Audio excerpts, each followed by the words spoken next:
A throne without an heir, he ruled an empire. He had riches, armies, and power, but what he didn't have was a son. And in his mind, that wasn't just a personal failure. It was a threat to everything he built. In ancient monarchies, an heir wasn't just family, it was survival. Without a son, the throne would collapse, the dynasty would vanish.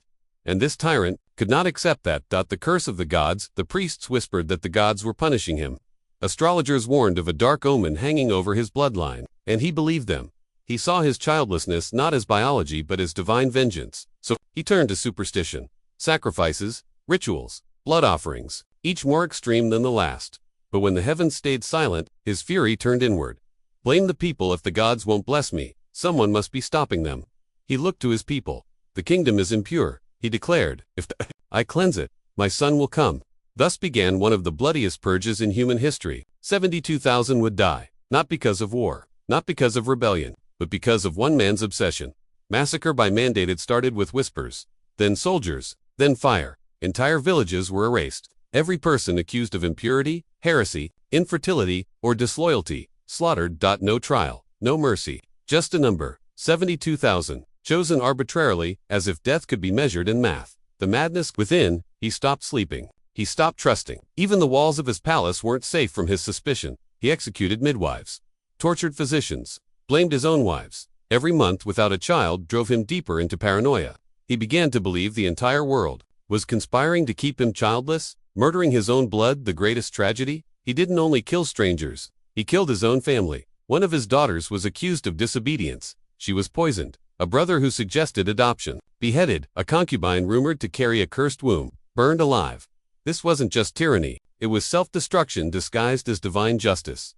The ritual of the 72,000. He ordered the sacrifice in waves. Each day, a set number -300, 500, sometimes 1,000 were taken. His priests, once holy men, had become executioners. Temples became slaughterhouses. He declared, when the final soul falls, my son will rise. By the time the last body hit the ground, nothing had changed. A kingdom of ghost farmers vanished.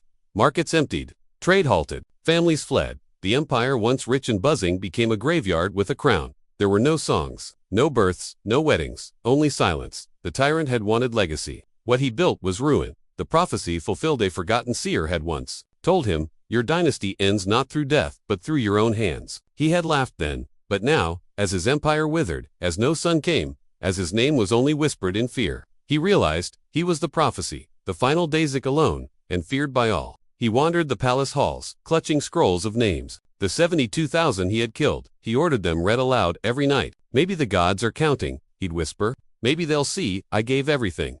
His voice would crack. Not from sorrow, but from madness. A funeral without tears. When he died, no one wept. The palace gates stayed closed. Monuments were built. No sun stood over his grave. Only one word was carved in the stone. Tyrant. That was his legacy. The real curse in the end. The curse was never divine. It was within him. The need for control. The fear of being forgotten. The obsession with blood, with name, with immortality. He didn't kill 72,000 because he had no son. He killed them because he could not accept his own weakness. And history will never forget him. Not as a king, not as a father, but as a warning.